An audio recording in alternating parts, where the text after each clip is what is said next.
Hi and welcome. In this quick lesson, let's talk about units. Depending on your country of residence, you may need to adjust your unit settings.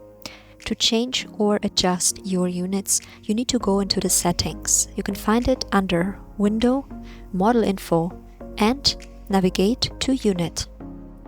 For most countries, you will be using millimeters, which is automatically set when you choose your interior template in millimeters.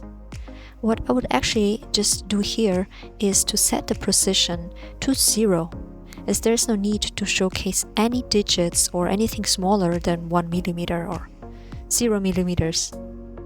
If you are from the US, you may want to adjust your settings in fractional if you prefer to work in fractions, but just note, in this course, I will continue providing you with decimal inches since it's the fastest to type in for me.